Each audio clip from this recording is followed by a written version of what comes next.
तो मैं क्या बोल रही थी कि मैं अपनी गवाही से स्टार्ट करूँगी और मैं बताऊँगी कि कैसे मेरा सफ़र पवित्र आत्मा के साथ कैसा मेरा सफ़र स्टार्ट हुआ।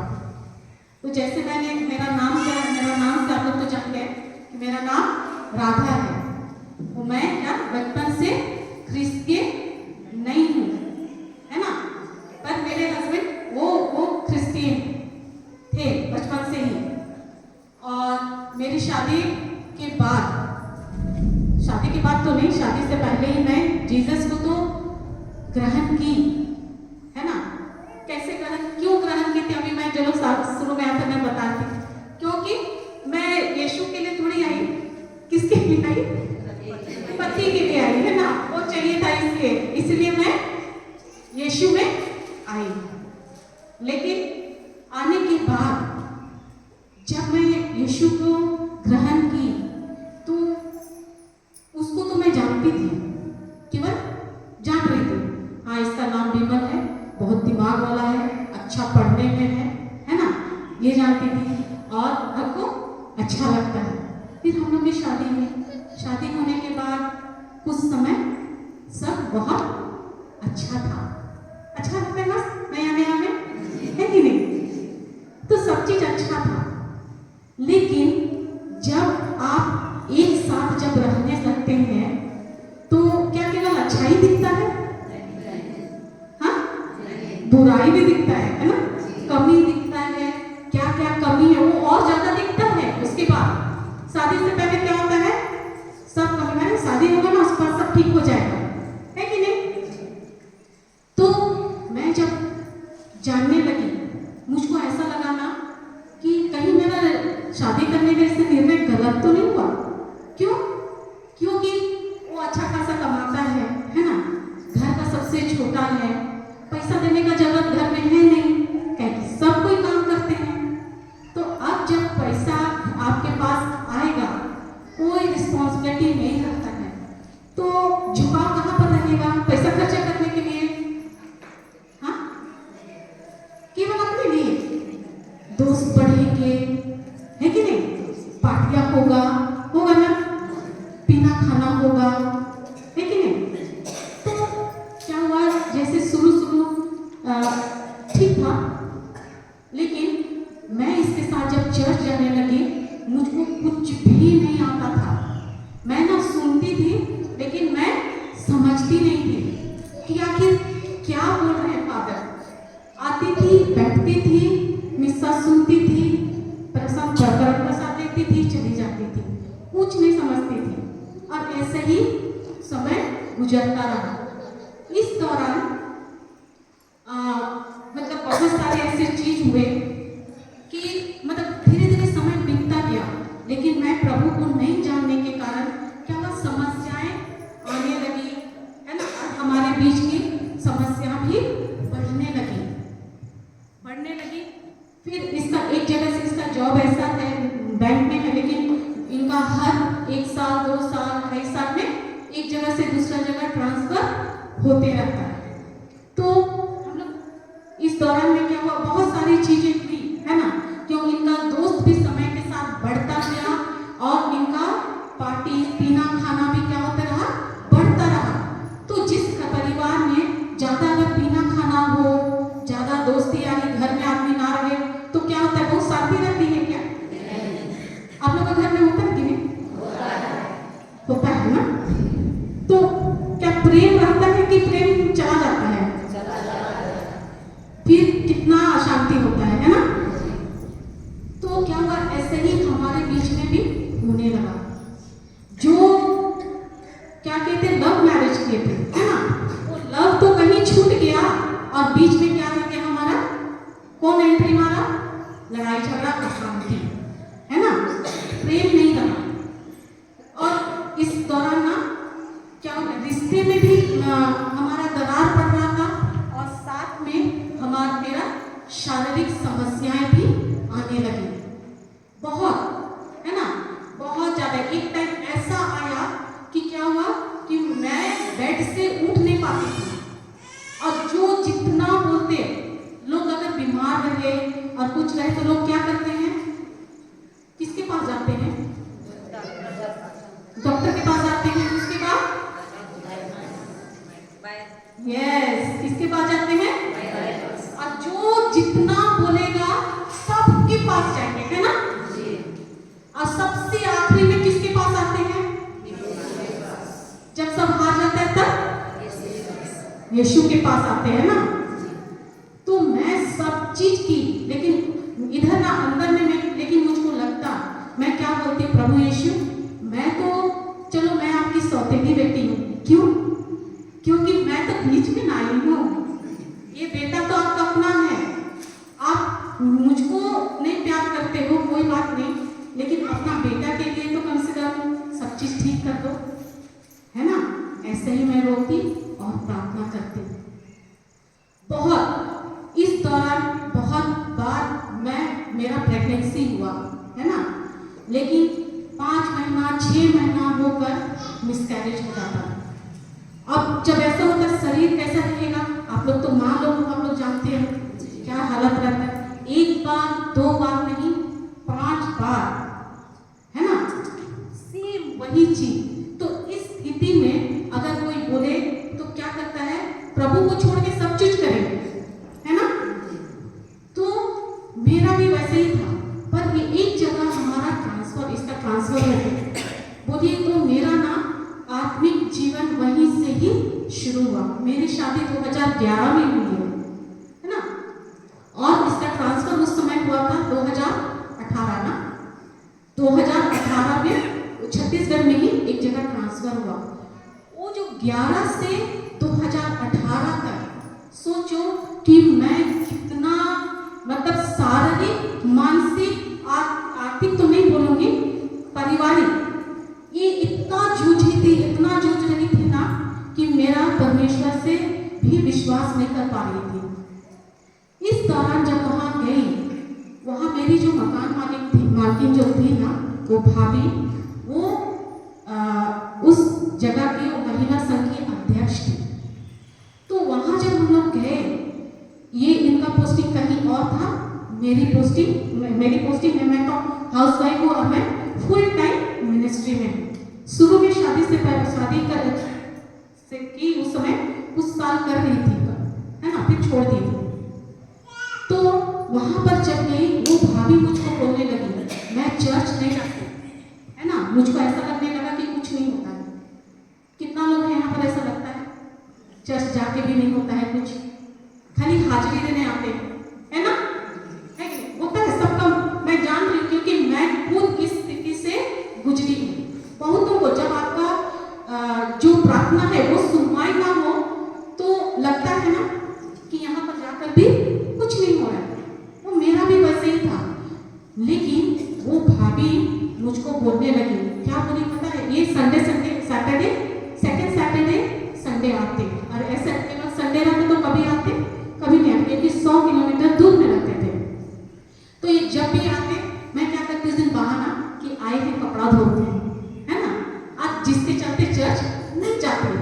वो एक बार वो बोली मुझे कि मतलब मेरा नाम, मतलब कंडक्टेड बत्तीसवां गीत तो शिखा बोलते हैं ना, शिखा नाम, तो मेरा वो नाम लेकर बोलती शिखा, तो सब चीज करती है ना, लेकिन तू संडे क्यों नहीं चर्च जाती। तो मैं कहती अरे भाभी कपड़ा धोना था ना इसीलिए। तो बोलती तरह तू क्या पूरा दिन चर्च में बैठे रहती है, क्या तू सुबह 4 बजे से उठ के कपड़ा धोती कि पूरा दिन तुमको कपड़ा धोना है, सब चीज को धोती क्या, ऐसा बोलती। फिर मैं ना बहाना मार दी।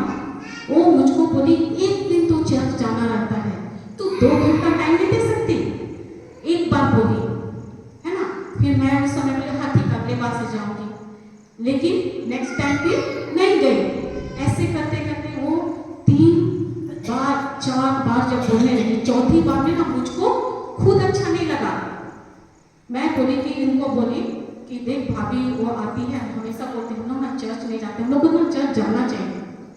फिर उनके साथ मेरा सही बताओ कि वो मुझको चर्च ले जाना शुरू की। पहले जाती थी लेकिन नहीं समझ में आता था, पर वो मुझको लेकर जाने लगी और मैं चर्च जाने लगे। उसके बाद तो ऐसा हो गया कि डेली 3-2.5 साल वहां थी, कोई ऐसा दिन नहीं रहता कि मैं चर्च नहीं जाती। चाहे आंधी आ जाए, तूफान आ जाए, बारिश हो, कुछ भी हो, जाड़ा गर्मी, हर समय उनके साथ मैं डेली चर्च जाती, डेली।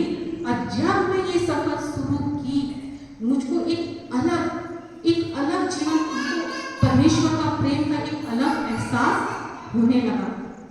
क्या मुझको वो भाभी छोड़ दी? एक बार बोलकर, 2 बार बोलकर, वो क्या की? वो नहीं रुकी, वो बोलते ही रही, क्यों नहीं जाती है, क्यों नहीं जाती है। आज अगर वो मुझको छोड़ देती तो क्या मैं आज यहाँ पर जो हूँ वहाँ रहती? नहीं, क्या मैं कहीं हो जाती।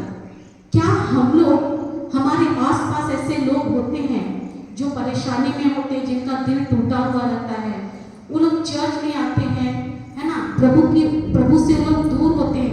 क्या हम उनके लिए ऐसा करते हैं?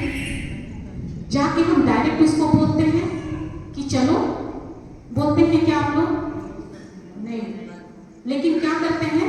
उनको नहीं बोलेंगे, लेकिन औरों को जाकर जरूर बोलेंगे। क्या बोलते हैं? अरे वो ना एकदम अधर्मी है कि नहीं? वो एकदम अधर्मी है, देखो ना, सारा सब चीज करती है, चर्चे भी जाती है, पता नहीं कहे, है ना, इसको तो प्रभु में बिल्कुल भी नहीं। क्या करते हैं हम लोग? बोलते हैं। लेकिन पहला पत्रस खोलिए, 1:9 में,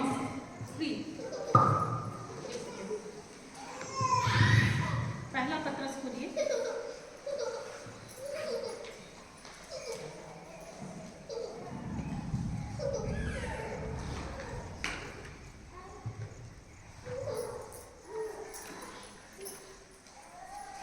इन्हीं से पढ़वाऊंगा, इन्हीं लोग से पढ़वाओ, इन्हीं लोग से पढ़वाओ।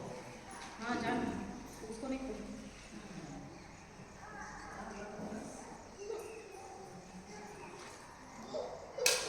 ये आगे कैसे पढ़ेगा? तुम छोड़ दो।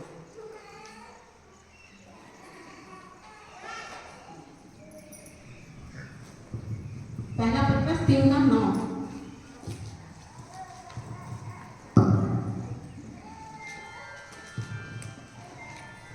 पहला पत्रस 3:9 पढ़िए। आप बुराई के बदले बुराई ना करें। बोलिए सब लोग, आप बुराई के बदले बुराई ना करें, और गाली के बदले गाली नहीं, और गाली के बदले गाली नहीं, बल्कि आशीर्वाद दें। बल्कि आशीर्वाद दें। आप यही करने बुलाए गए हैं, बुलाए गए हैं, जिससे आप विरासत विरासत के रूप में आशीर्वाद प्राप्त करें। क्या बोल रहे हैं? आप गाली के बदले गाली देना नहीं, और बुराई जितना कर सको उतना भर भर कर बुराई करना, ऐसा बोला है नहीं। बल्कि क्या बोलता है? आप बुराई के बदले बुराई ना करें, बल्कि क्या करें? आशीर्वाद दें। आपको किसके लिए बुलाया गया है? किसके लिए बुलाया है? बोलिए। आप ही बच्चन में पढ़े ना? क्या पढ़े? फिर से पढ़िए, एक बार फिर से पढ़िए। आप बुराई के बदले बुराई ना करें, और गाली के बदले गाली नहीं, बल्कि आशीर्वाद दें। आप यही करने बुलाए गए हैं। किस लिए बुलाए गए हैं? किस लिए बुलाए गए हैं? लेकिन हम लोग आशीर्वाद देते हैं कि श्राप देते हैं? क्या बोलते हैं? अरे ये तो ऐसा ही है ना, उड़ाव में कैसा बोलते हैं? इतने प्रई, हाँ है ना, वो आप ऐसा मतलब है तो इतने में रही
जब यीशु ख्रिस्त में हो, आपको यीशु क्यों बुलाएंगे? हम बोलते हैं ना कि प्रभु ने मुझे चुन लिया है, अपना बना लिया है, आते हैं ना? कहे के लिए अपना क्यों बनाया है? क्योंकि आप भी यीशु के जैसा ही कार्य करो। और यीशु क्या कभी किसी को श्राप दिए? क्या किए? वो जो दबे हैं, कुचले हैं, है ना, जो दरिद्र हैं, जो एकदम पाप में पड़े हुए थे, उन्हीं लोगों को खोजे। खोजे कि नहीं खोजे? क्या उन्होंने वो जो सदुकी फरीसी लोग जो थे, जो लोग बहुत बाइबल जानते थे, वचन मतलब उस समय तोरा, है ना, वो लोग बहुत जानते थे वचन, क्या प्रभु यीशु उनके पीछे पीछे गए? गए क्या? लेकिन जो नहीं जानते थे, जो दबे कुचले थे, उनको प्रभु ने उठाया। और हमें भी इसीलिए ही हम सब बुलाए गए हैं। आप सब इसी के लिए बुलाए गए हैं। धन्यवाद यीशु। समझ में आ रहा है? तो वो जब मुझको वो ऐसा करने लगी, मैं वचन उस समय तक मैं नहीं जानती, मुझको गाना नहीं आता था। मैं जाती थी चर्च, और जब मैं गाना सुनती थी ना, मुझको जाती थी तो जब ये होता था, गाना सब होता था, इतना अच्छा लगता था। पर मैं घर में आके ना बहुत रोती। क्यों जानते? क्योंकि मुझको गाना गाना नहीं आता था। और मेरा सबसे पहला, मैं एक गाना का वचन को पकड़ी थी, और वो था, एक गाना है ना, हे मेरखंता बंगायो, है ना, ये मुझको इतना अच्छा लगता ना जब गाते, पर मैं उसका मतलब नहीं समझती थी, और ना ही मैं गा पाती थी।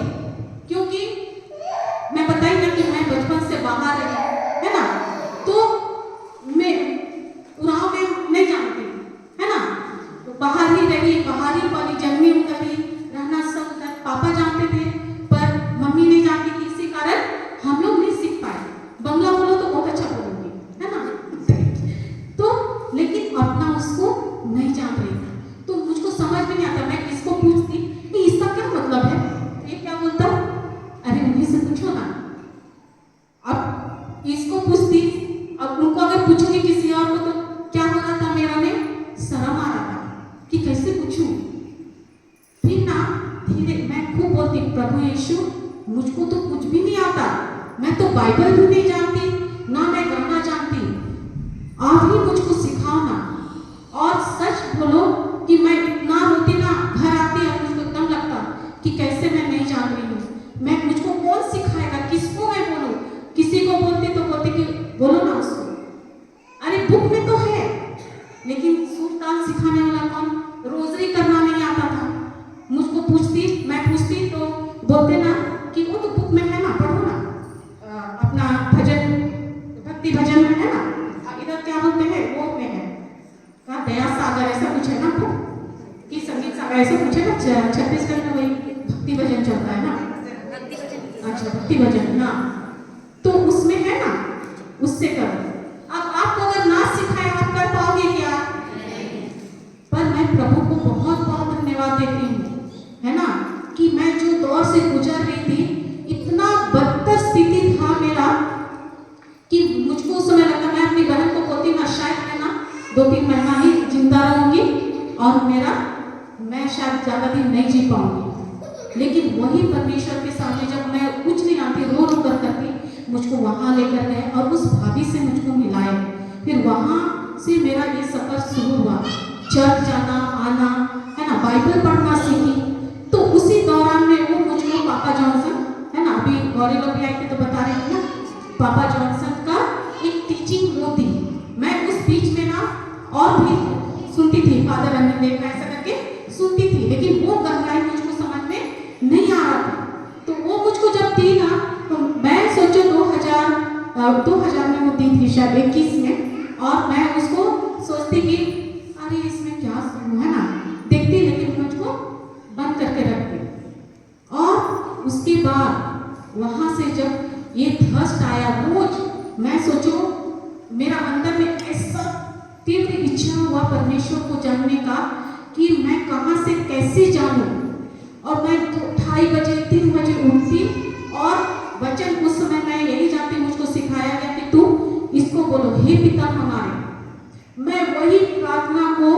रोजरी के दाने पे जितना शक्ति बोलती।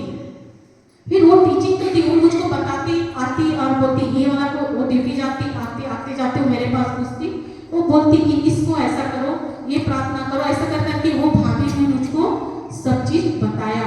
उसके चलते मैं चर्च का बहुत सारा चीज मैं सीखी कि क्या है, कैसे है, क्या नियम है, क्या है, ये सब मुझको वो बताया। फिर वहां से जब हमारा ट्रांसफर हो गया, एक दूसरा जगह गई, वहां पर मैं अकेले रहती। तो वो भाभी मुझको 2021 में ये टीचिंग दी थी, मैं नहीं खोली। एक दिन मैं ऐसे खोलते खोलते उसका मैं बोली कि चलो, इस बीच में बहुत आया ना, कोरोना आया है ना, फिर ये इन्फेक्टेड हुए, 2 बार हॉस्पिटलाइज हो गए ऐसा।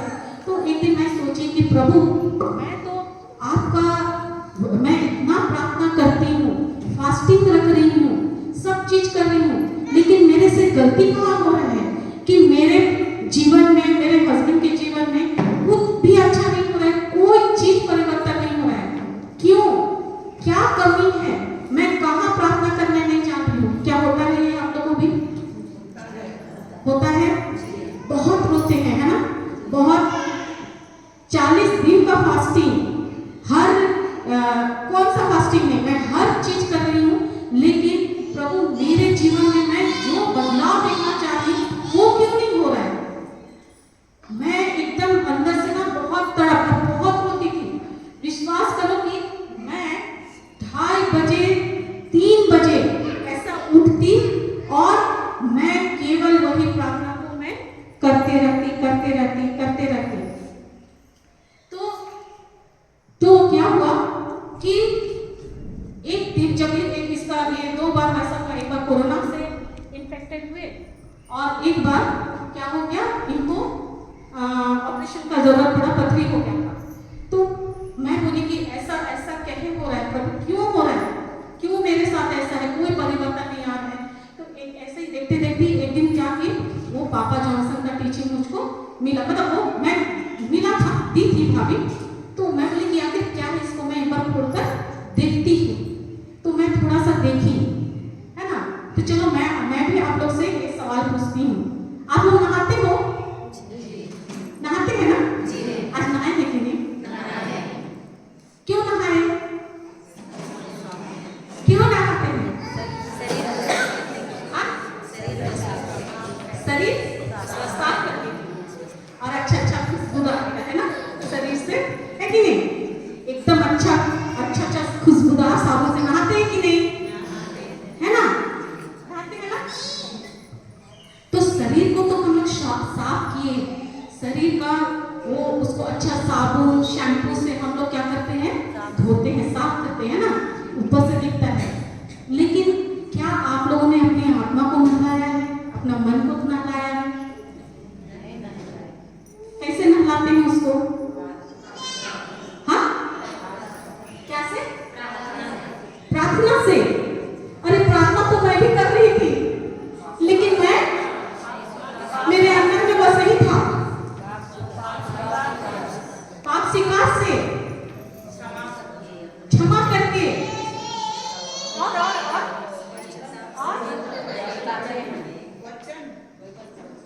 वचन को क्या करना है? वचन पढ़ के,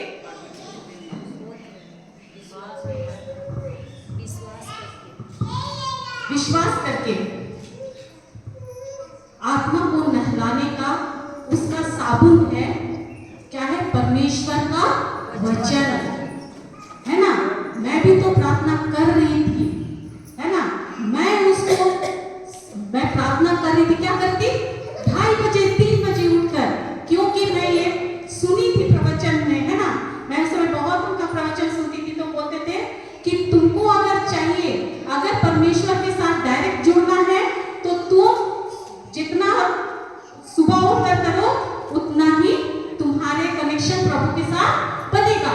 तो मैं तो 2:30 बजे उठती और सुबह 6 बजे तक करती। सच बोल रही हूँ, है ना। कौन ऐसा करता है मेरे जैसा? कोई नहीं, लेकिन मैं करती। क्यों? मुझको लगता कि प्रभु मैं कैसे आपको जानूं, कैसे मेरा आपके साथ कनेक्शन हो। फिर ना क्या हुआ, उस समय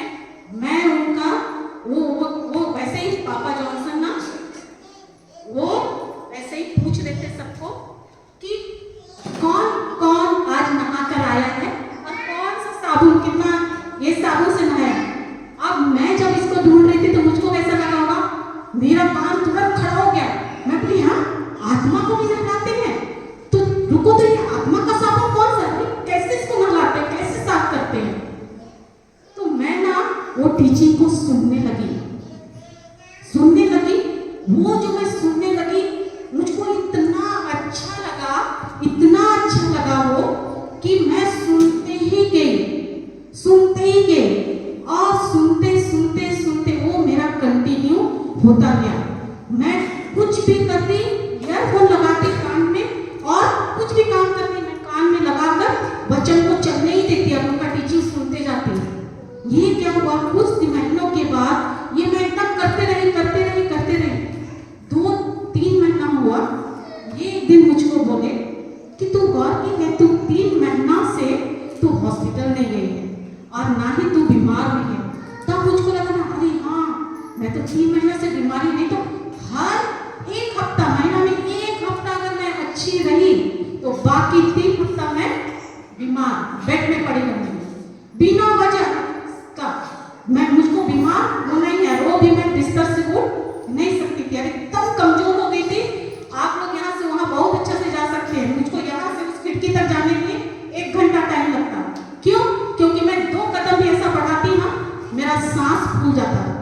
क्या वजह नहीं पता, कोई नहीं बता सकता क्या हुआ था, ना डॉक्टर बोल रहे थे ना कोई और। तो मैं खुद के मुंह से क्या बोलती थी, अब तो मैं मरने वाली हूँ। तो जब मैं इसको सुनने लगी वचन को, क्या हो गया, मेरे अंदर वो परमेश्वर का वचन जाने लगा। तो जब एक बाल्टी में सोच लो कि कचरा है ना, उस बाल्टी को आप नल के नीचे रख दिए और नल चालू कर दिए, ठीक, और 2-3 घंटे के बाद आप आके जब देखोगे क्या पाओगे उसमें, क्या पानी, कचरा कहाँ गया, बाहर निकल गया। तो उसी तरह मैं क्या की, कान में ईयरफोन लगा के दिन भर कुछ भी करती, मैं ईयरफोन लगाते वचन क्या होता था, चलते रहता था। तो ये जो परमेश्वर का वचन है वो साफ पानी है, जो हमारे अंदर जो भी कचरा है उसको क्या करता है, वो साफ करता है। कैसे साफ करेगा हमें नहीं पता, कोई नहीं जानता कि वो कैसे साफ करता है, लेकिन जब वो आपके अंदर आएगा ना, आपके हृदय में जो भी कचरा है, ईर्ष्या, द्वेष, नफरत, अक्षमा, गुस्सा, जितना ये जो है ना, ये कब खत्म हो जाएगा, आपको बीमारी ये सब कैसे खत्म होगा आपको पता ही नहीं चलेगा। और वही हुआ मेरा भी। मैं कोई दवा, क्योंकि डॉक्टर के पास दवा भी नहीं था कि उसको मैं क्या दवा खाती ना तो मुझको रिएक्शन हो जाता था, तो मैं दवा खाना छोड़ दी थी। मैं सोची ऐसे ना वैसे मरने में तो क्यों दवा खाऊं, है ना, छोड़ दी थी। लेकिन जब मैं इसको लेने लगी, ये क्या क्या मेरे अंदर का हर चीज को, गुस्सा को, हर नफरत, गुस्सा, ईर्ष्या, द्वेष, बीमारी, सब चीज को धोकर साफ कर दिया। और मैं क्या की, बीमारी से खुद ब खुद कैसे भी परमेश्वर के वचन के द्वारा मुझको छुटकारा मिला। अब मेरा हस्बैंड का क्या था, ये क्या करते थे, ये इधर पार्टी वार्टी सब चालू था, पीना खाना ये सब चल रहा था, और वो भी और जोरदार, है ना, और ज्यादा हो गया था। कभी घर में नहीं रहते, छुट्टियों में ऐसा। तो इसी टीचिंग के दौरान मैं सुनने लगी, एक पापा जॉनसन बता रहे थे, एक महिला आई थी अपनी बहन और उसके दामाद को लेकर, जिसको नशा करने का आदत था। वो क्या की, अपना बहन और दामाद को इसलिए लेकर आई क्योंकि उसको रिहैब सेंटर में भी डाले थे, लेकिन भी उसका नशा करने का आदत नहीं किया, है ना। तो वहां उसको बोली थी लेकर आना। तो पापा जॉनसन उसका उधार ये दे रहे थे, गवाही दे रहे थे, और उसको बता रहे थे। मैं इस वचन मैं एकदम ध्यान से सुनने लगी कि ये क्या बोल रहे हैं।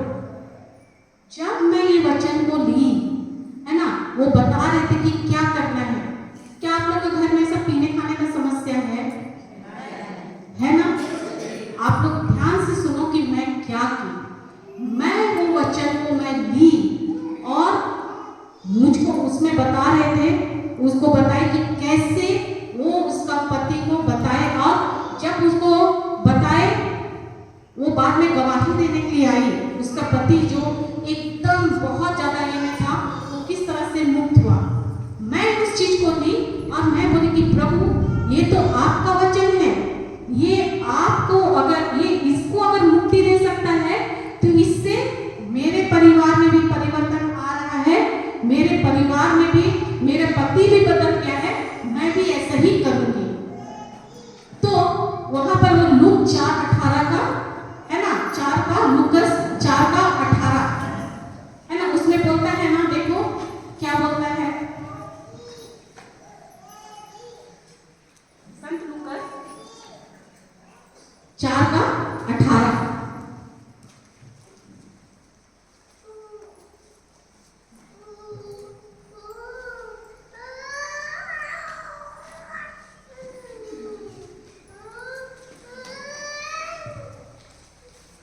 पढ़िएगा। प्रभु का आत्मा मुझ पर छाया रहता है, प्रभु का आत्मा मुझ पर छाया रहता है, क्योंकि उसने मेरा अभिषेक किया है। क्योंकि उसने मेरा अभिषेक किया है, उसने मुझे भेजा है, उसने मुझे भेजा है, जिससे मैं दरिद्रों को सुसमाचार सुनाऊं, जिससे मैं दरिद्रों को सुसमाचार सुनाऊं, बंदियों को मुक्ति का और अंधों को दृष्टिदान का संदेश दूं। बंदियों को मुक्ति का। आप लोग खाना खा के आए हैं बोले है ना? हाँ, इतना ही एनर्जी। कौन सा खाना खाए थे भाई? हाँ, कौन सा? कि आप लोगों को से आवाज ही नहीं निकल रहा है। खाना खाए हो ना? Hallelujah, hallelujah. हाँ, तो एक साथ बोलो। थोड़ा छोटा में बोलेंगे तो अच्छा, प्रभु का आत्मा मुझ पर छाया रहता है, क्योंकि उन्होंने मेरा अभिषेक कैसे है ना, ताकि मैं दरिद्रों को सुसमाचार सुनाऊं, बंदियों को मुक्ति का,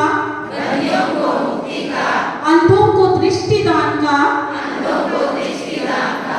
और दरिद्रों को स्वतंत्र करूं। और 19 में है, और प्रभु के अनुग्रह का दिन घोषित करूं। ठीक है, तो ये वचन ये क्या बोल रहा है? प्रभु का आत्मा मुझ पर छाया रहता है, क्योंकि उसने मेरा अभिषेक किया है और मुझको भेजा है। क्यों भेजा है हम सबको? ताकि हम दरिद्रों को सुसमाचार सुनाएं। दरिद्र मतलब कौन?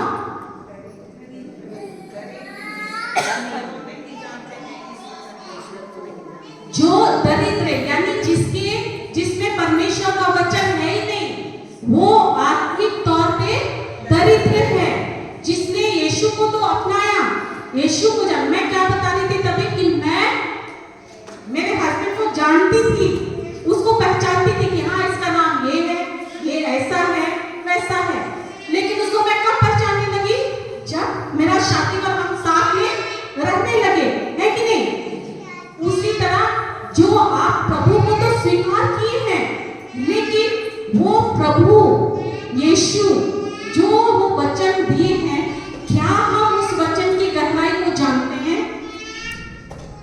है कि नहीं? जानते हैं।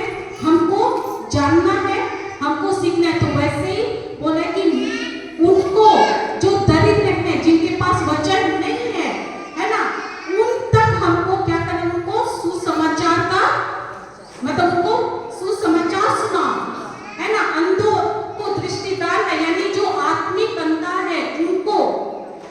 ठीक है, तो यहाँ जो बताया गया है वो आत्मिक का बोल रहा है ना। तो इसको इस तरह से बताए कि प्रभु यीशु का पवित्र आत्मा मेरे पति में है। प्रभु यीशु ने मेरे पति का अभिषेक किया है, उन्होंने मेरे पति को अपने प्रेम से भर दिए हैं और नशे के दुष्ट आत्मा से, हर बुराई से मेरे पति को मुक्त कर दिए हैं। तो मैं क्या की, ये वचन को मुझको सबसे पहले इंग्लिश में मिला था, तो मैं उस समय ज्यादा गहराई में नहीं आती। मैं इसको बोली कि ये जो होली स्पिरिट है और पवित्र आत्मा, क्या ये एक है?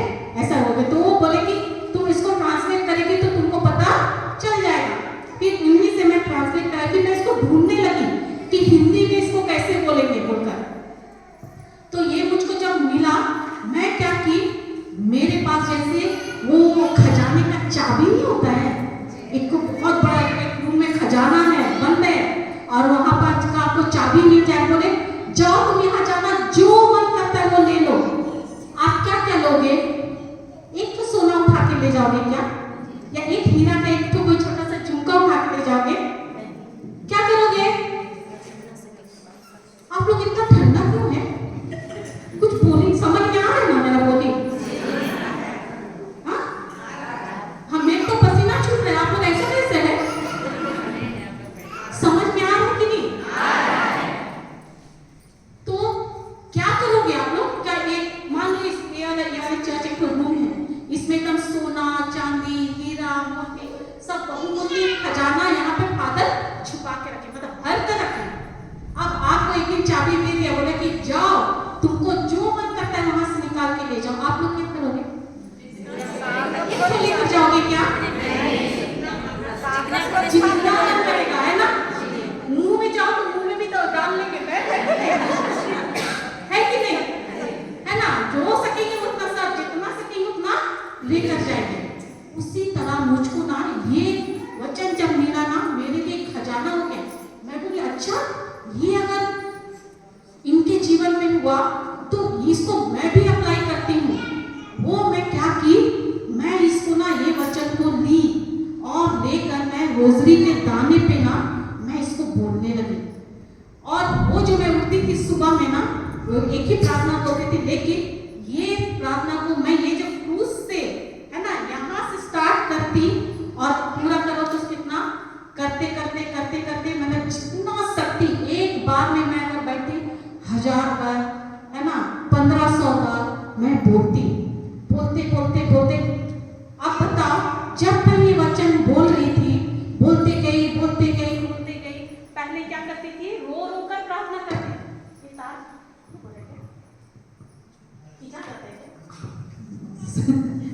बोलते बोलते क्या होने लगा, जब मैं ये वचन को बोलने लगी, क्या मेरे पति में बदलाव आना शुरू हुआ? हाँ, बिल्कुल गलत। वो और ज्यादा पीने लगे, और ज्यादा, है ना, इतना ज्यादा कि और मेरा तो मतलब उस समय अगर नॉर्मल रहती तो मेरा दिमाग और गर्म हो जाता ना। लेकिन वहां पर पापा जॉनसन बता रहे थे कि तुमको खाली वचन नहीं बोलना है, वचन के साथ में तुमको प्रेम भी देना है ना? और ऐसा प्रेम, ईश्वरीय प्रेम। तुमको एक मरा हुआ कुत्ता बनना है।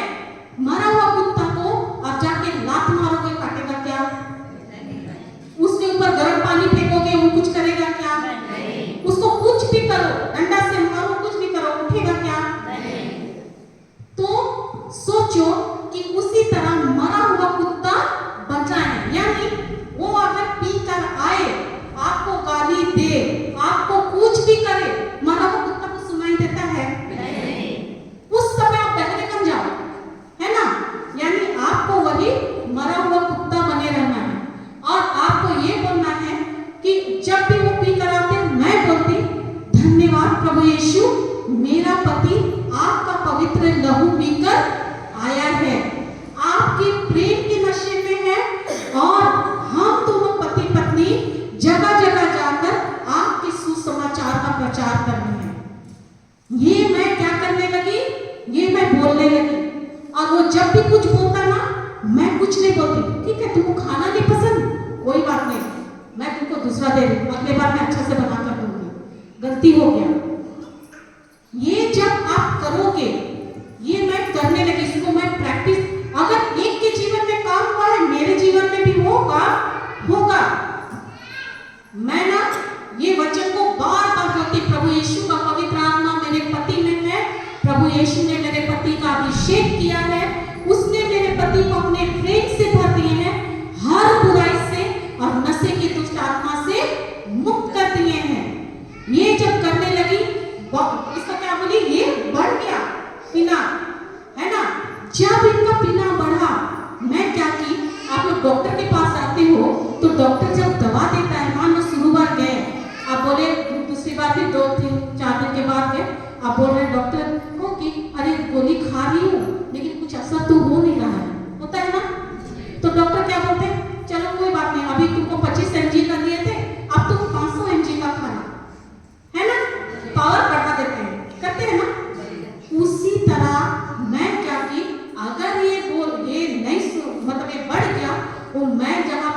अगर बोलती, उसको मैं क्या की, बढ़ा दी बोलना, है ना। 400 कर करके उसको मैं बढ़ाकर 600, 700, 800, मतलब ऐसा करके हर स्टेप में मैं बढ़ाते बढ़ाते 1000, 1200 ऐसा करने लगी। ये बोलते गए क्या हुआ, एक टाइम जब वो एकदम बहुत ऊंचा, जब ज्यादा हो गया, ये सबसे अच्छा निशानी है कि आप जब बोलते हो, आप जब वचनों का घोषणा करते हो, जिसके लिए भी अपने प्रियजन के लिए करते हो, जब ऐसा होता है ये जानना कि उसके अंदर जो दुष्ट आत्मा है, और एक बात आपको बता दूं, ये जो नशा है ना, ये नशा का आत्मा है। ये एक तरह एक आत्मा है जो आपके प्रियजन को पकड़ा है, आपको पकड़ा है। अगर आप करते हो तो ये दुष्ट आत्मा है, वो केवल आपको चस्का देता है जब आप वो व्यक्ति उसमें जब बहुत ज्यादा हो जाता है। और ज्यादा कब होता है, आदमी जब नशा करता है ज्यादा होता है तो क्या होता है, क्या होता है, लीवर किडनी खराब होता है कि नहीं। उस समय वो आदमी क्या बोलता है, जिसका जो बीमार है तो हॉस्पिटल में एडमिट करता है, क्या बोलता है, एक बार मुझको बचा लो, मैं बचना चाहता हूं, मैं जीना चाहता हूं। उस समय लास्ट ऑप्शन कुछ है क्या, जब सब चीज खराब हो जाता है, क्यों बोलता है कि मुझको एक बार बचा लो, क्यों होता है, क्योंकि वो तो शैतान, वो दुष्ट आत्मा आपको आदत दिलाया, वो तो छोड़ के चला गया, आपके जीवन में काम करके आपको इस गर्त में लेकर आया, वहां गिराने के बाद वो चला गया। अब आपका जो है उसको भरपाई तो आपको जो कर रहा है उसको करना है। फिर क्या हुआ, जब ये मैं करने लगी, जब मैं अपना डोज भी बढ़ाने लगी, धीरे धीरे इसके ये में कमी आने लगा, कम होने लगा। फिर ये बाइबल पढ़ने लगे, बाइबल तो पढ़ते थे पहले भी, थोड़ा पीते थे, लेकिन बाइबल भी पढ़ने लगे। पढ़ते पढ़ते मैं क्या कर रही थी, मैं जो टीचिंग सुनती, मैं जो वचन को मुझको समझ में आता है, लंच के लिए आते, मैं उसको बताती, है ना, बताती, और वो उसको सुनते। ऐसा करते करते करते करते इसके में, है ना, धीरे धीरे परिवर्तन आने लगा। टाइम लगा, एकदम लगा टाइम, लेकिन जो मैं कल्पना की, जो मैं बोलती थी, प्रभु यीशु ये आपका पवित्र लहू पीकर आया है, ये आपके प्रेम के नशे में मग्न है, आपके वचनों से भरा है, और हम दोनों पति पत्नी जाकर आपका सुसमाचार का प्रचार कर रहे हैं। धीरे धीरे इनमें परिवर्तन आने लगा। मुझको दिख रहा था, आंख से परिवर्तन नहीं दिख रहा था, शुरू में बिल्कुल नहीं दिख रहा था, ऐसा लग रहा था कि कुछ हो ही नहीं सकता है। लेकिन मैं हिम्मत नहीं हारी, मैं बोली वो परमेश्वर जो जिंदा है ना, और वो बोलते हैं कि मैं तुमको हर चीज से मुक्त किया हूं, तो ये क्या चीज है, इससे भी इनको वो बोले हैं तो वो होगा ही। ये बोलकर मैं करते ही गई, केवल उस एक गवाही को मैं की कि नहीं, अगर उसके जीवन में काम किया है तो ये वचन काम करेगा ही करेगा।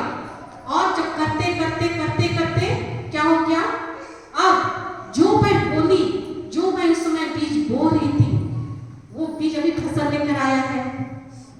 अभी आपको नहीं पता, अभी देखना हो, जब प्रवचन करेगा तब देखना, है ना। वो आज वही मेरा पति 2 साल पहले जो था, अब वो नहीं है, उसका किसी प्रकार का कोई नशा नहीं है। जो मैं बोलती कि वो हम दोनों पति पत्नी जाके सुसमाचार का प्रचार करते, वो हम अभी साथ में जाते हैं और जगह जगह जाके प्रचार करते हैं और लोगों को बताते हैं कि किस तरह हम अगर इससे निकले हैं तो आप सब ईश्वर के संतान हैं, और वही प्रतिज्ञा आप सब से प्रभु यीशु का है। खाली आपको विश्वास के साथ इन वचनों का घोषणा करना है। क्या आप लोग करने के लिए तैयार हो? कर सकते हैं? हम सब चीज करते हैं, लेकिन ये एक काम करना भूल जाते हैं, है कि नहीं? आपको पता है कि हमारे मुख से ये जो शब्द निकलता है, आप लोग तो सब खेती करते हो ना, खेत में जब बीज डालते हो, क्या बीज छिड़ने के बाद बीज दिखाई देता है? दिखता है हम लोग को, वो मिट्टी में गुम हो जाता है, होता है कि नहीं? लेकिन कुछ समय के बाद उस छोटा छोटा हरा हरा दिखता है ना? तब हमको पता चलता है कि ये बीज अब पनप रहा है। फिर उस समय अपना निर्धारित समय के बाद आप लोग फसल काट कर घर लेकर आते हो कि नहीं? कि आज बीज बोए और कल जाके आप लोग धान काट के लेकर आए, ऐसा है क्या? अगर ऐसा बीज है तो बताना भाई, मैं औरों को भी, तुम जहाँ कहीं कहीं और जाती हूँ बोलोगे तुम लोग कितना 4 महीना ना 5 महीना 6 महीना, उतना इंतजार करने का जरूरत नहीं है। आज बीज लगाओ, कल तुम लोग को फसल मिलेगा। मुझको मिला है, आप लोग दिए हो बोल के मैं बताऊं, है नहीं? उसी तरह हमारे मुंह से जो शब्द निकलता है ना, ये आत्मिक बीज है। और ये जो हम लोग मुंह से जो बोलते हैं, हम लोग बहुत आसानी से किसी को बोलते हैं, क्या बोलते हैं? ये मतवार में तो ये कभी नहीं सुधरेगा, पी पी के मर जाएगा, बोलते हैं कि नहीं? ये ऐसा ही मरेगा, है ना?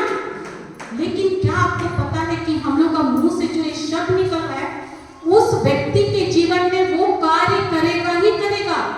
और आप लोग जितना बोलते हो कि मत पियो, मत करो, ऐसा काम मत करो, क्या बदलाव आया है आज तक? क्या वो व्यक्ति को आप कहोगे कि वो और ज्यादा बढ़ते क्या? बढ़ता है कि नहीं? क्यों हुआ, कभी सोचे? क्योंकि आपके मुंह से निकला हुआ हर एक बीज, जैसे मुंह से निकलता है धान, आप छींटते हो उसका फसल आता ही है, वैसा ही आपके मुंह से जो बीज बोगे वो फसल लेकर आएगा ही आएगा। तो हमारे ही मुंह में हम देखते हैं सुक्ति 18 का 21। क्यों मैं बार बार बोलूं कि आप लोग का मुंह से जो शब्द निकलता है वो क्यों जरूरी है कि हमको सही करेक्शन, सही शब्द बोलना है। सुक्ति 18 का 21 निकालिए।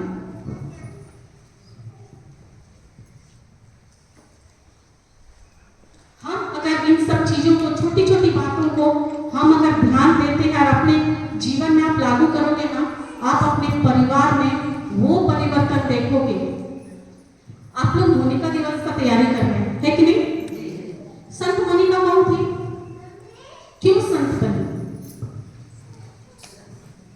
क्यों मना रहे हो आप लोग उसका त्योहार? प्रार्थना द्वारा अपने बेटे अगस्तीन का जीवन परिवर्तन की, परिवार में डेथ स्टेज था, उनको भी प्रार्थना द्वारा परिवर्तन। तो वो क्या अगर चुपचाप रहती तो कर पाती क्या? तो आप लोग करते हो क्या? त्योहार मना रहे हो, लेकिन क्या आप उनके जैसा कर रहे हो? हाँ, लेकिन करना है ना। कौन इंसान ऐसा, कौन माँ, कौन पत्नी, कौन बहन नहीं चाहेगा कि मेरा पति, मेरा भाई, मेरा पिता, है ना, एकदम वो भी आशीषित हो, हमारा ये परिवार जो इतना बिखरा हुआ है वो एक साथ इकट्ठा हो। कौन नहीं चाहता है? सब चाहते हैं, कि नहीं? इसलिए मैं कभी बोली कि मैं जो बता रही हूँ आप लोग ध्यान से सुनना, ताकि अगर मैं जो बता रही हूँ इसको आप लोग खुद लागू करोगे ना अपने परिवार में, मैं गारंटी देती हूँ कि आपके परिवार में परिवर्तन आना ही आना है, क्योंकि परमेश्वर का वचन जीवित है ना? करके देखो, पढ़िए सुक्ति का 18 का 21, जो भी निकाला है पढ़ो। जीवन और मृत्यु दोनों मनुष्य धीरे धीरे सब लोग बोलिएगा।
जीवन में मौसम एक सा क्यों है? क्यों नहीं बदल रहा है हमारे हम क्रिश्चियों का जीवन? क्यों हमारा जीवन एक सा? अगर गरीबी है तो गरीबी ही है। क्यों ऐसा है कि मेरे परिवार में अगर कोई इस बीमारी से मर रहा है, बीमारी है तो वो बीमारी से ही जा रहा है? क्यों ऐसा है कि मेरे परिवार में किसी का मतलब क्या कहते हैं, कोई उन्नति नहीं है, औरों का भी हो रहा है, मेरा परिवार में क्यों नहीं हो रहा है? क्या कभी सोचे हैं? हाँ, केवल सोचते हैं, करते हैं? करना है ना।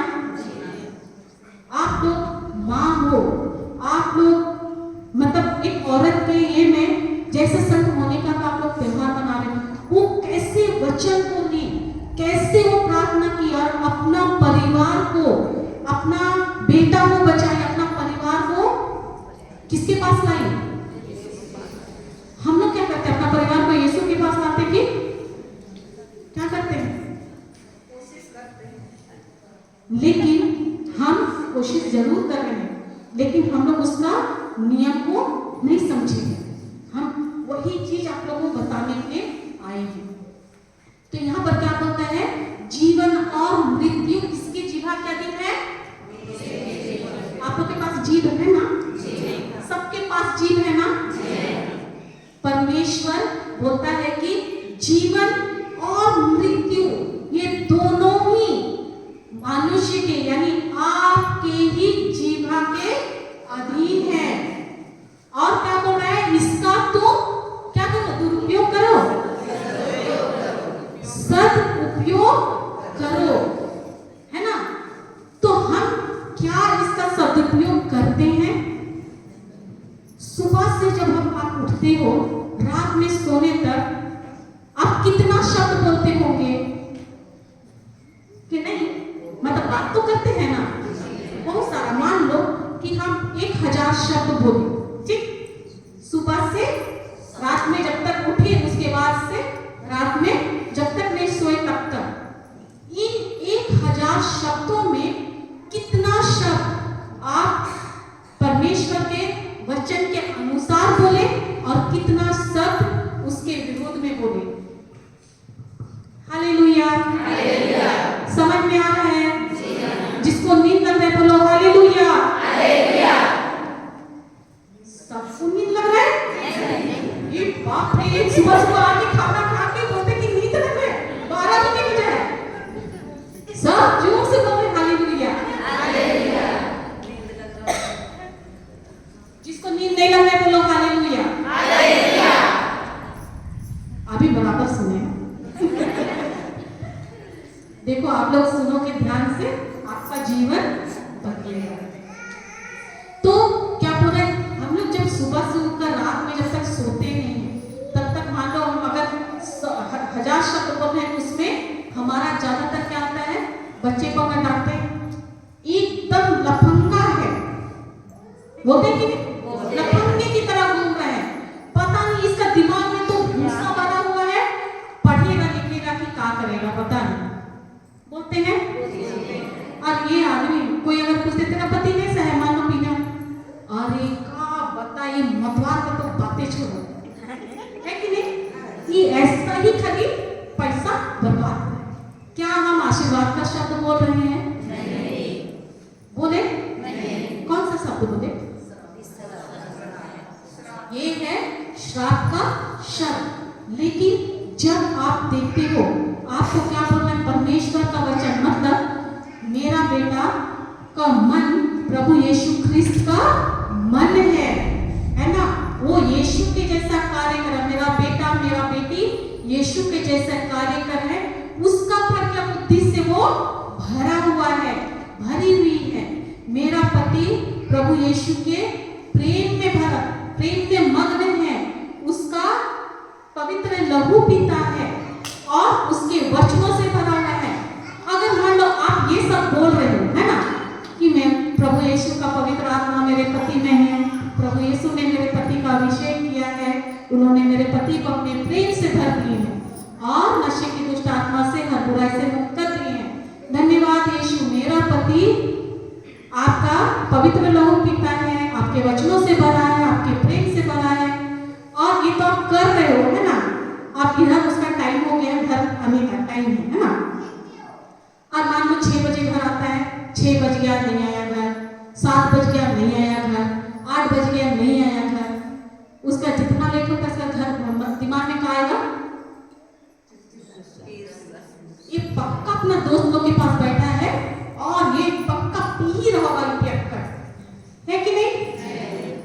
आपका प्रार्थना क्या हुआ, वचन जो घोषणा करते उस समय क्या हुआ?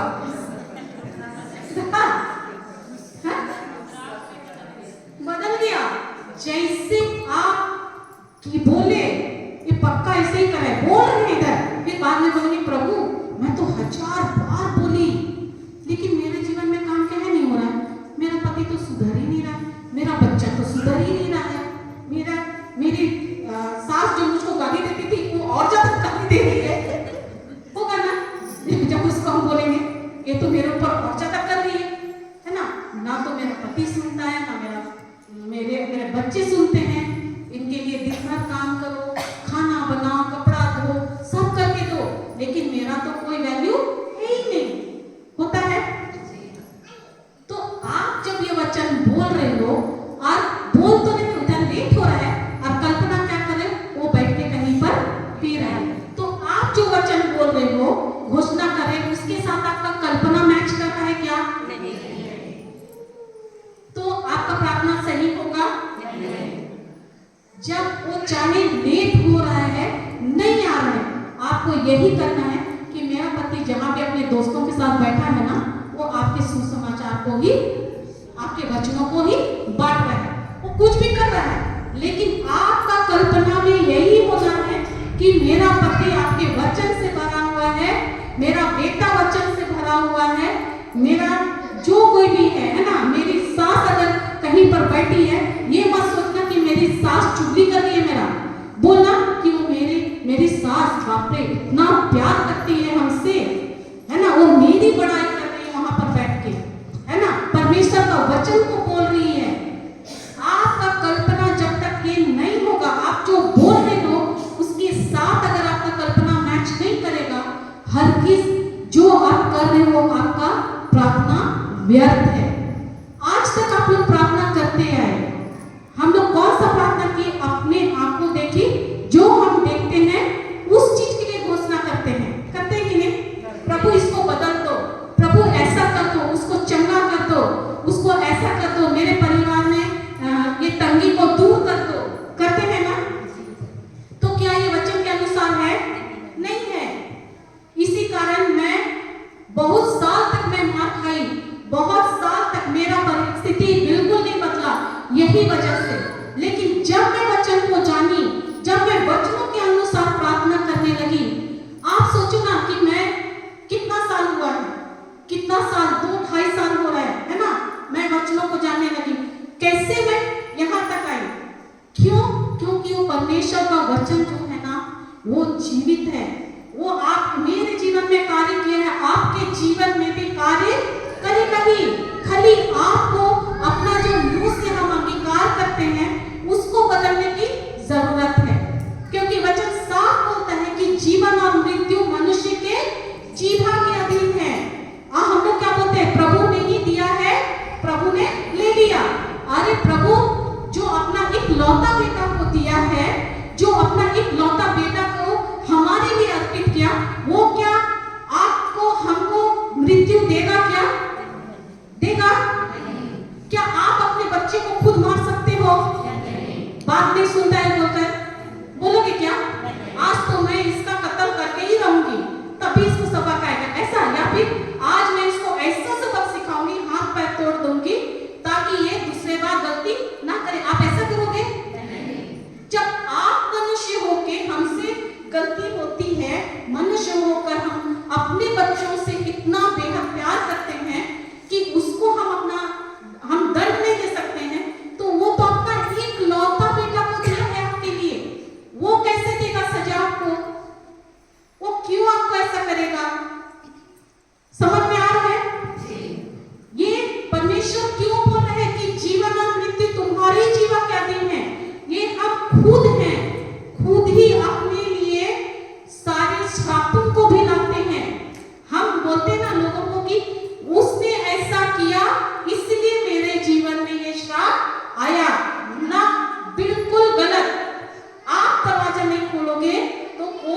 मजाल है कि कोई श्राप, कोई भी तंत्र मंत्र आपके जीवन में कार्य करेगा, हरगिज नहीं करेगा। लेकिन इसको भी खोलने का, इसको हम खुद परमिशन देते हैं। खुद आप अपने जीवन में हर मुसीबत को जो आता है ना, उसका हम ही कारण होते हैं। हमारा मुंह का शब्द, ये जो शब्द है ना, ये बहुत वो है। पता है आपको, हमारे मुंह से जो शब्द निकलता है, ये एक आत्मिक पात्र है ना। जैसे वो गिलास, ये गिलास जैसा एक पात्र है ना, समझ रहे हैं ना। एक बॉटल है, किसी को आपका बॉटल दीजिए तो।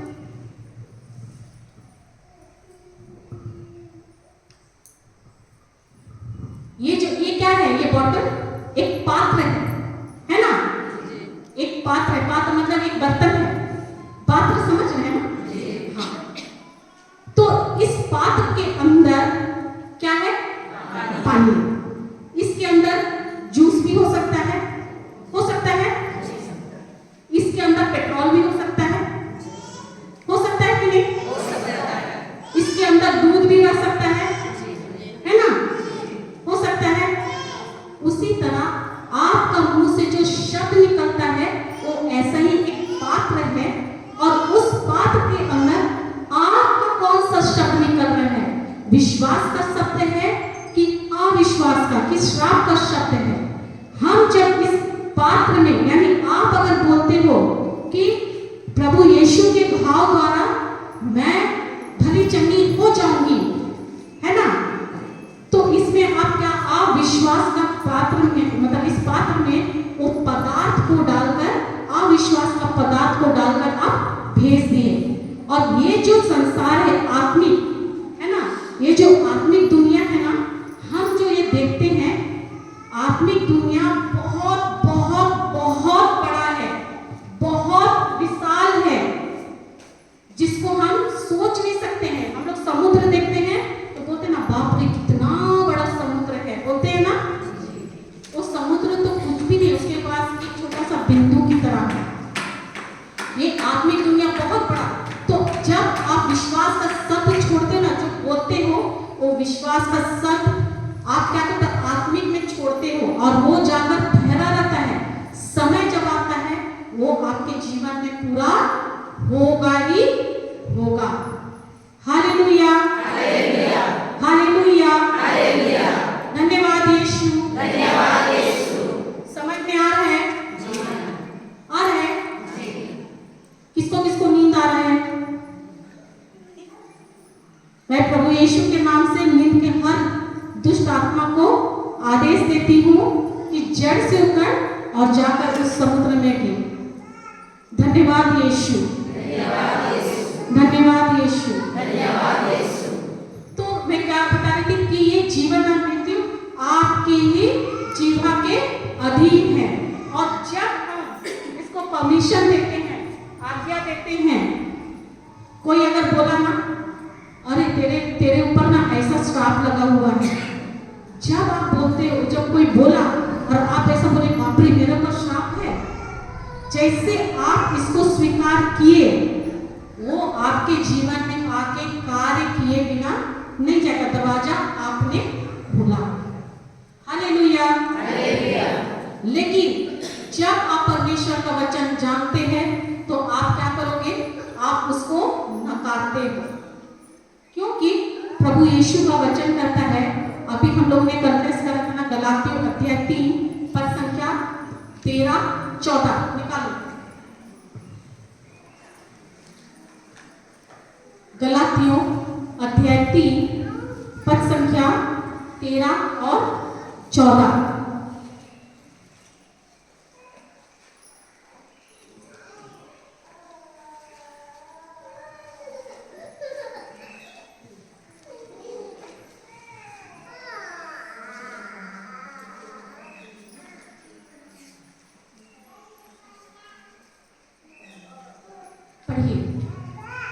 मसीह हमारे लिए साबित बने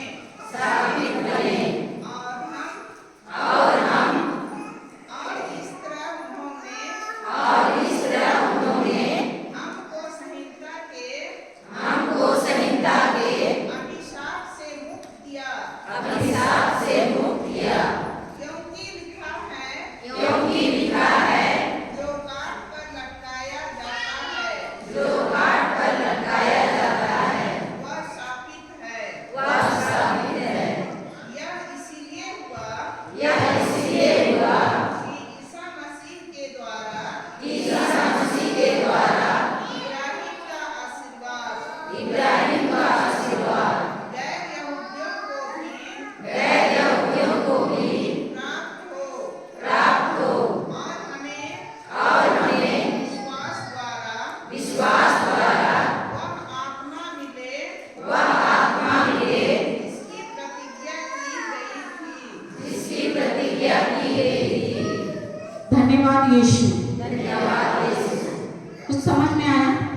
कि ऐसा ही बोलते गए? क्या बोल रहे हैं? मसीह हमारे लिए श्रापित हुए। आप लोग के लिए हुए? सबके लिए हुए? किसके लिए नहीं हुए? विश्वास करते हैं? सचमुच विश्वास करते हैं? तो कौन कौन सा श्राप लिए हैं आपका? कौन कौन सा श्राप लिए हैं?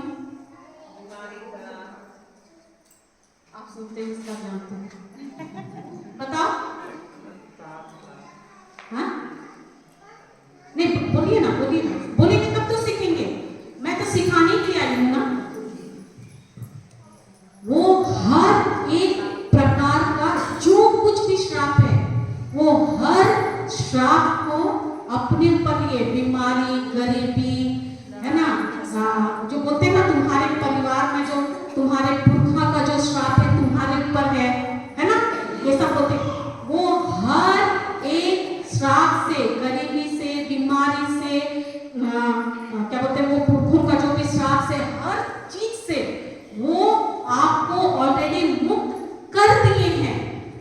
वो करने वाले नहीं है, वो आपका हर श्राप को वो अपने शरीर में ले लिए और आपको मुक्त कर दिए हैं। आपको बोलते हैं कि हमें वो आत्मा मिला, परमेश्वर अब्राहम, पवित्र आत्मा हम सबको मिलने वाला है कि नहीं? मिलने वाला है। सच में मिल गया है? कहाँ है पवित्र आत्मा? भी कहाँ है पवित्र आत्मा? कहाँ है?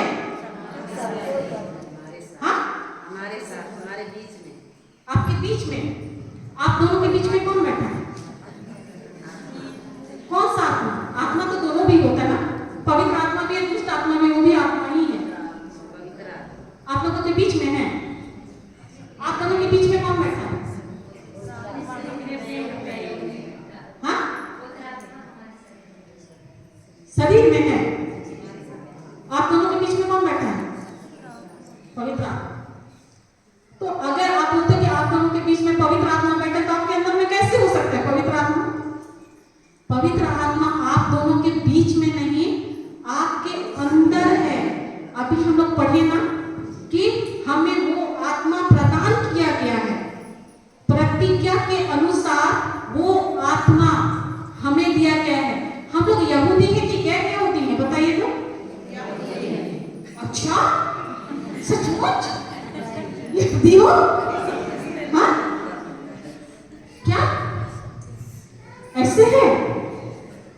अब्राहम को इसलिए तो नियुक्त किया गया, क्या बोलता है, ताकि गैर यहूदियों को वो आत्मा मिले जिसे परमेश्वर ने प्रतिज्ञा किया था। किसको? अब्राहम को, है कि नहीं? हम सब यहूदी नहीं है, गैर यहूदी हैं, लेकिन हमें परमेश्वर का प्रेम देखो, उसका दया देखो कि हम सबको अपना पवित्र आत्मा दिया है अब्राहम के द्वारा। तो यहाँ पर क्या बोल रहा है कि मसीह हमारे लिए श्रापित हुए और संहिता के हर श्राप से, हर प्रकार के श्राप से वो मुक्त कर दिए हैं।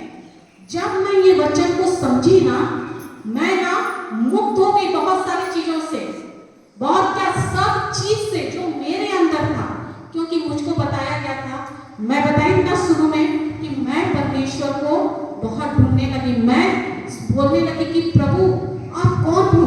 मुझको आपको जानना है, मुझको आपको जानना है, मैं आपको जानना चाहती हूँ, मैं आपका प्रेम को मैं महसूस करना चाहती हूँ, मैं वो चीज देखना चाहती हूँ। मैं पापा जॉनसन का जब टीचिंग देती थी, मैं बोलती थी कि प्रभु ये व्यक्ति, इसमें ऐसा कौन सा शक्ति है कि इसके पास लोग खड़े होते हैं और लोग बिना छुए ठीक हो जाते हैं तुरंत। ये मैं भी जानना चाहती हूँ, मुझको भी ये चाहिए, है ना? ये मैं करने लगी तो मैं किसी औरों से भी जुड़ी। मुझको जब मैं उनको, वो लोग बताते कि बहुत कुछ बताते बाइबल के बारे में, है ना, लेकिन ऐसे ऐसी बातें बताते, मैं जो भी, मैं तो खाली थी ना, मुझको बच्चा नहीं आता था ना, तो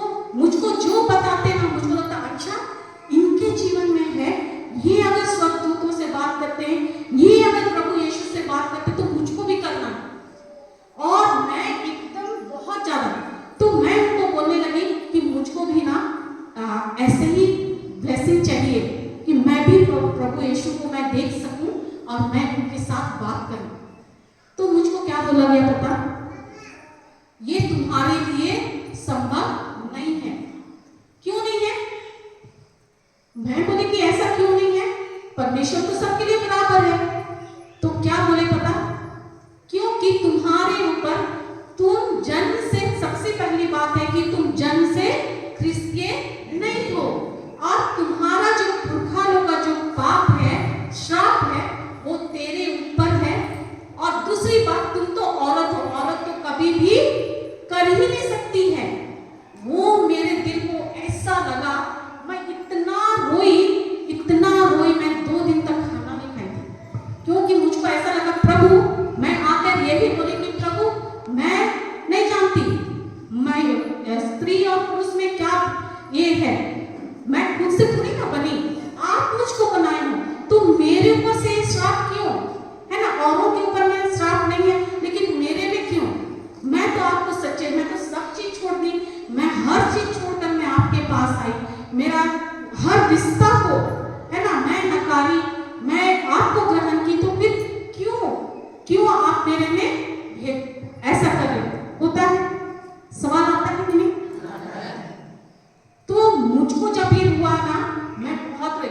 फिर मैं अपनी बहन को कॉल की, मेरी बहन जो कि मेरे परिवार वाले क्रिस्तीय नहीं है, मेरी बहन को बोली, देखना, वो बोली कि तू 2 दिन से फोन नहीं की, तो और बात की तो बोली तेरा तबीयत ठीक है? तो मैं बोली कि हाँ मैं ठीक हूँ, लेकिन मेरा मन बहुत उदास है। तो मैं उसको बोली, देख ऐसा ऐसा बोल रहे मुझको।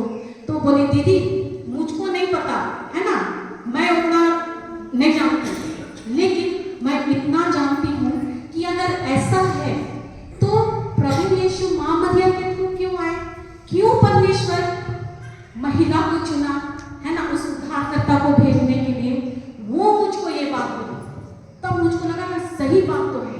तो बोलती कि मैं जो सुनी हूँ, वो कॉन्वेंट स्कूल में पढ़ाती ना, तो वहाँ कुछ बहुत वो सुनी थी, तो बोलती मैं जो सुनी है ना, जो संत है ना, संत मोनिका के बारे में और मदर टेरेसा के बारे में है ना, ये सब बोलने लगी, ये तो महिला है बोल के बोली है ना, वो बोली। तो प्रभु क्यों उनको चुने ये तो मैं नहीं जानती, लेकिन वो लोग भी तो हैं, और वो परमेश्वर का पुत्र बोलते हैं, तो परमेश्वर का पुत्र भी तो एक महिला से आया है ना। तब मुझको लगा कि अरे ये तो नहीं जानती, लेकिन ये बोल रही है। मैं ना इस वचन को मैं फिर से क्या करने लगी, पढ़ने लगी। जब मुझको ये समझ में ना आया कि बोलता है कि मसीह तुम्हारे लिए है ना, मसीह क्या है मेरे लिए, मैं पर्सनल बनाई, मैं बोली कि मसीह मेरे लिए श्रापित हुआ है, मेरे लिए वो क्रूस पर मरा, वो हर श्राप को क्रूस पर ले लिया, यानी मुझको हर बीमारी से, श्राप से, तंत्र मंत्र की शक्ति से, हर चीज से, संहिता का हर श्राप से, जो आदम और हेवा को अदन की वाटिका में श्राप दिया था, परमेश्वर ने दिया था कि नहीं? जब उन्होंने आज्ञा का उल्लंघन किया था, क्या बोले थे? हाँ, आदमबारी के बीज का फल नहीं खाने बोले थे। नहीं, वो तो किए नहीं, खाने के लिए बोले थे, और फिर भी उन्होंने आज्ञा का उल्लंघन किया और खाए। तो वहां से निकालने से पहले उनको क्या बोले कि तुम, स्त्री को क्या बोले कि तुम प्रसव पीड़ा से गुजरेगी, है ना? और पुरुष को क्या बोले, आदम को क्या बोले, तुम अपने पसीना बहाओगे, मिट्टी से उत्पन्न कमाकर खाओगे, है ना? तो ये जो है वो वचन में साफ होता है कि तुमको संहिता के हर श्राप से मुक्त किया है, यानी उस समय जो पिता परमेश्वर ने जो आदम और ईव को जो श्राप दिया था, उस श्राप से भी मैं मुक्त हूँ, मेरा पुरखा जो भी किया। लेकिन जब मैं प्रभु यीशु को ग्रहण की, जिस दिन की है ना, ग्रहण की ठीक, लेकिन जिस दिन मैं वचन को जानी, उसको मैं समझी, मैं उसी वक्त क्या हो गया, मैं नई सृष्टि बन गई। थैंक यू जीसस, धन्यवाद यीशु। जब क्योंकि वचन कहता है ना 1 पीटर 1:23 में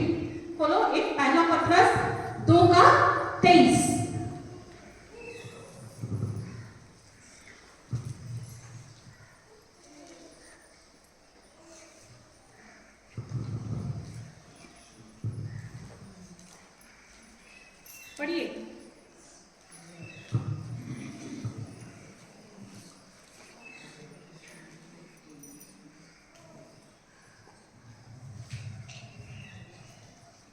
पहला पत्रस 2 का नहीं 1 का 23।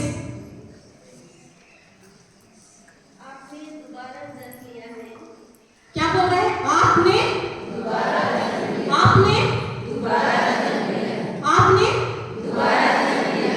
कैसे? पढ़िए। आप लोगों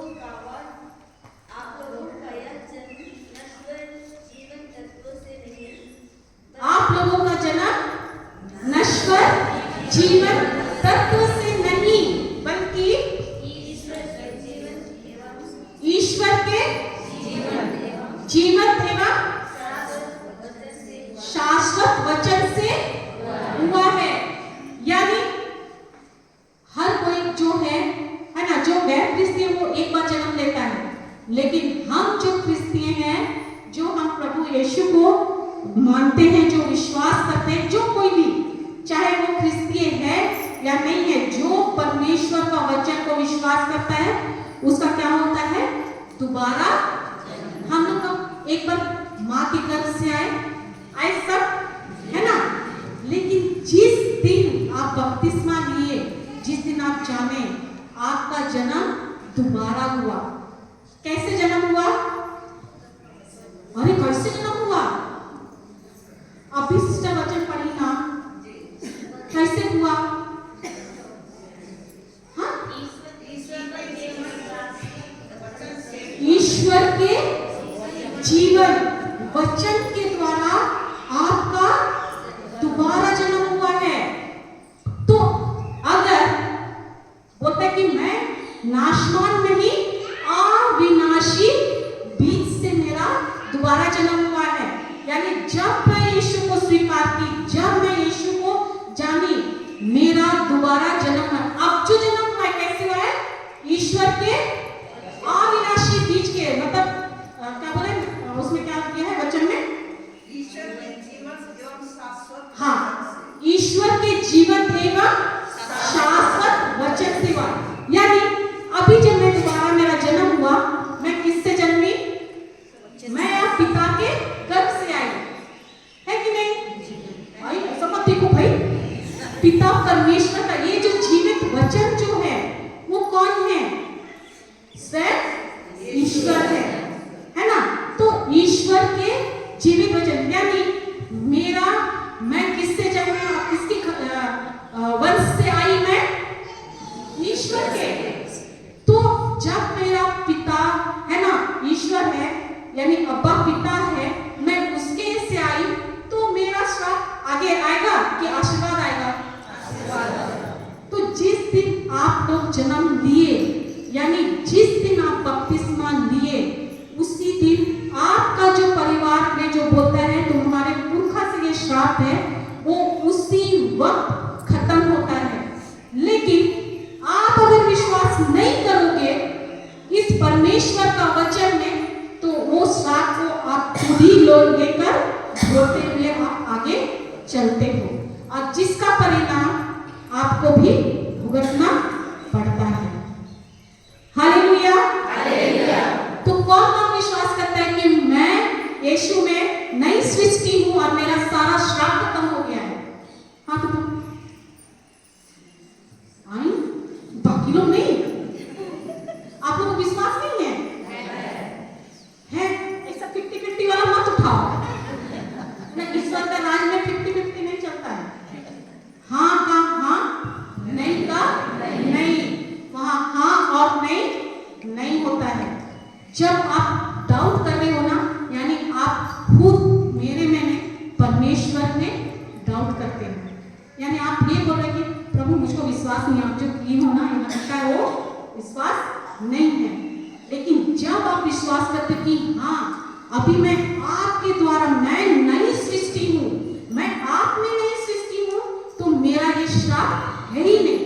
तो मैं ना ये वचन को जब मैं समझी, अब इसको क्या करती थी, मैं मनन करती थी खूब, है ना, करते करते मुझको ये आया, मैं जानी कि अरे मैं तो जो थी, मेरा सारा पुराना स्वभाव, मेरा हर पाप, हर श्राप, हर बीमारी यीशु ने ले लिया।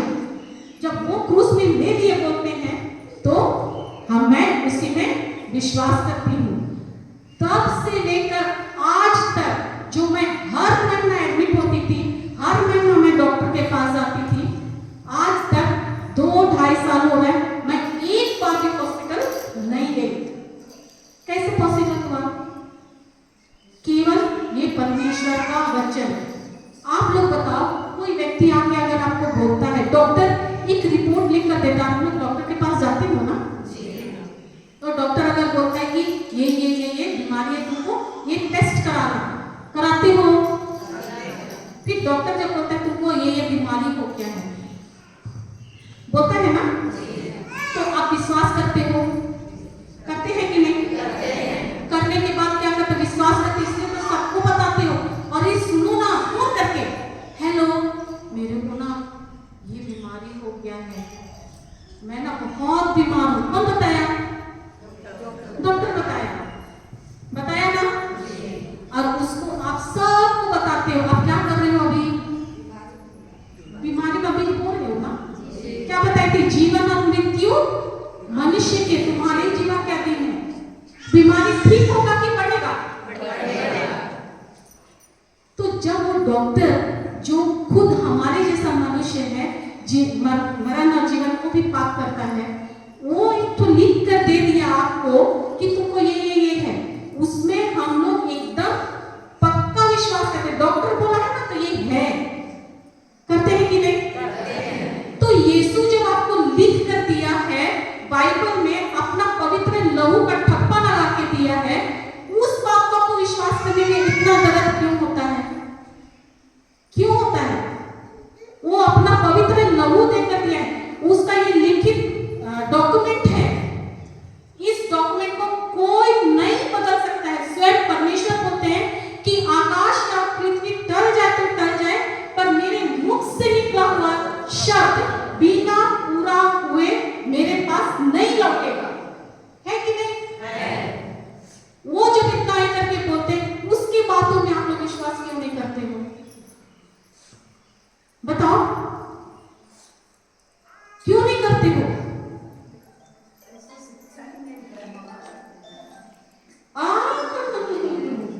दोष नहीं देना है। धन्यवाद यीशु। ऐसा नहीं है ना? मुझको मिला था क्या शुरू में? धन्यवाद यीशु।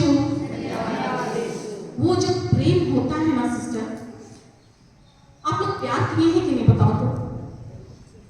अरे इसमें समझने वाली क्या बात है? अपने बच्चों से करते हो कि नहीं? खाली पति पत्नी ही का प्यार? किसी से भी आप प्यार करते हो, आप अपने बच्चे के लिए कुछ भी करने के लिए तैयार होते हो, होते हैं कि नहीं? है ना? तो ये यीशु जो अपना जान दिया, अपना सब कुछ दिया, उससे हमको प्रेम वो ही है। भले और कोई का प्रेम छूट जाएगा, वो समय के अनुसार बदलता है, लेकिन परमेश्वर का प्रेम कभी नहीं बदलता है। उस पे विश्वास करो, उसके लिखित वचन पे विश्वास करो। हालेलुया, धन्यवाद यीशु। कुछ सीखने के लिए मिल रहा है? हाँ, समझ में आ रहा है? तो आप लोग इसको करोगे जो मैं सिखाई? हाँ, कैसे करेंगे? आप प्रार्थना करो वचन को लेकर। आप देखना, गारंटी है कि जब आप वचन को लेकर करोगे ना, आप जरूर मुझको बोलोगे कि सिस्टर आपने जो बोला है ना, हमारे जीवन गवाही आना ही आना है। हालेलुया, समझ में आ रहा है? क्योंकि मैंने परमेश्वर का वचन कार्य करता ही करता है, वो बिना कार्य किए वापस नहीं आता है। 12:30। हालेलुया, वो बोल रहे टाइम हो गया, हम लोग लंच के बाद फिर कंटिन्यू करेंगे, है ना? Thank you Jesus.